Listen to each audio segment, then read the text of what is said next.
ladies and gentlemen, boys and girls, children of all ages.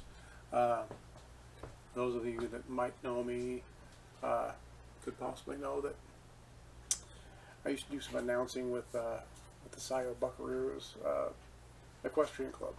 So it's a saddle club.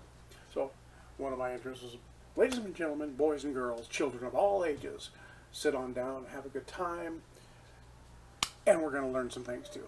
Tonight, I was instructed that the title Sloppy Joe is politically incorrect. So we're not going to make Sloppy Joes. We're going to make Hillbilly loose meat sandwiches. So what's going to happen?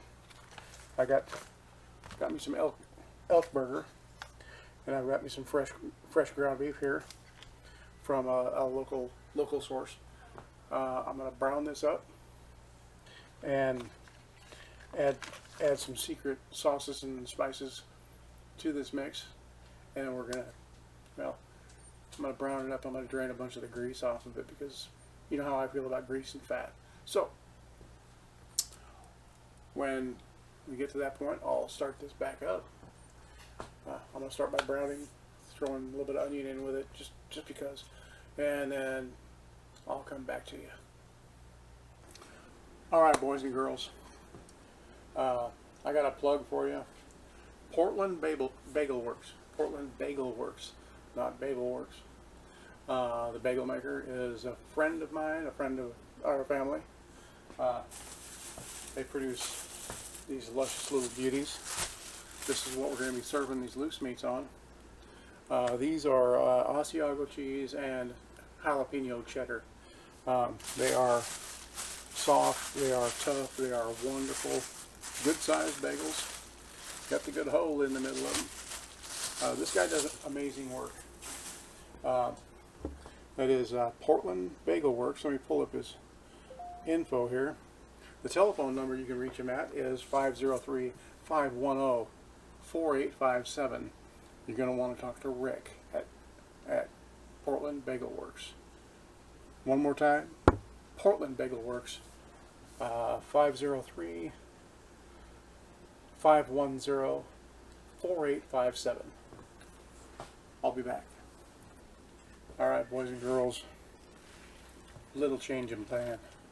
I'm going to make up some cheddary, garlicky biscuits too. Drop biscuits in the form of cheddary bacony, or cheddary, cheddar garlic. What the hell? We'll take the Johnny's stuff. We'll throw her in here because that's always good. About that much. We'll mix that all together. Then I'm going to throw some cheese in there. I've got some multi-cheese blend stuff. That's going to make a pretty nice little grippy. So let me grab that. I know everybody wants to sell this pretty shredded cheese. Shredded cheese. I'm going to start buying blocks of cheese and doing it myself because, you know, we want to make America great again. Alright, pretty simple. We added the shredded cheese to our mix. I'm going to throw a little bit more on there because I like a little more.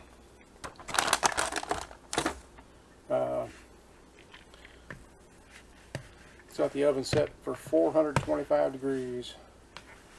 And we'll mix this up a little bit here. This should get 12 to 20 biscuits. You know, these are going to be kind of like the ones you get at that Red Lobster. Quite a bit, like steal the recipe from the Red Lobster. So that's what's going to happen. We're going to put little wads of this onto this little cool little deal here. My wife does cool stuff. Buys these cool little tools for doing this kind of stuff. because she loves me or because she thinks I'm lazy. But either way, it works to my advantage. So we will continue to do this. We're going to load this little tray up. That one needs a little bit more. Hang on. The grandson coming in and out of the door. Always. So, like I say, we're going to load this little tray up.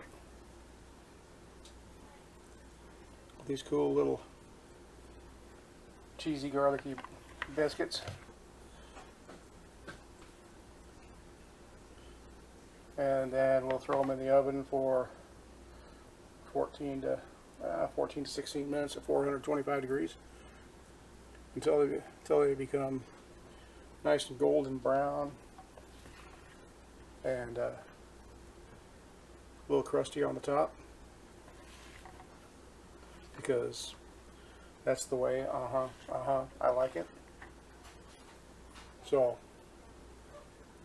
a little artistic, get it off my finger there. We're going to have a second batch going in, it looks like,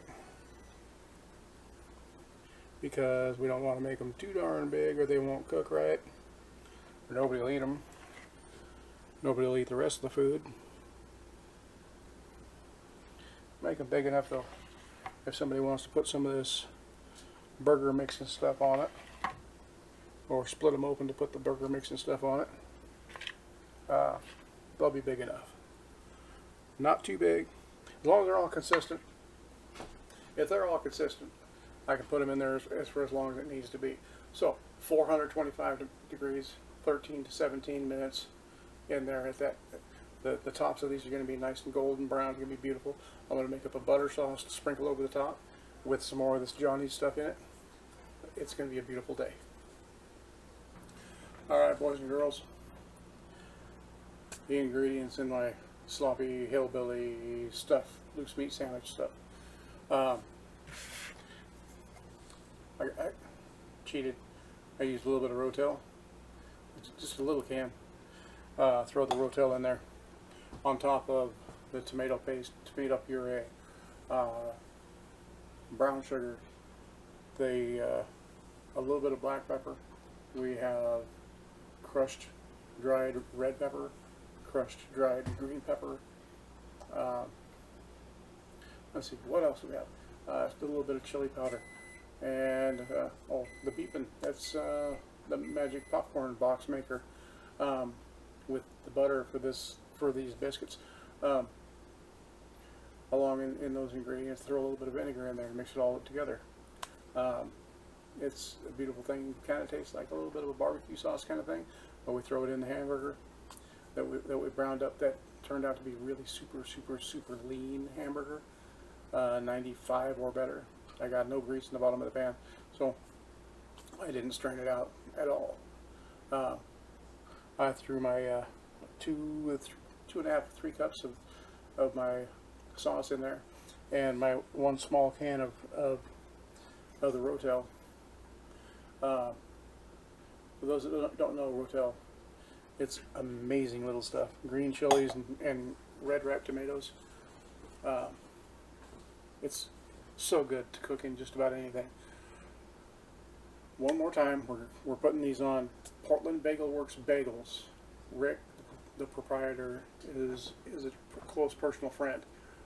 He can be reached at 503-510-4857 for orders on bagels. These are delicious, wonderful, beautiful things. He has a multitude of flavors. I'm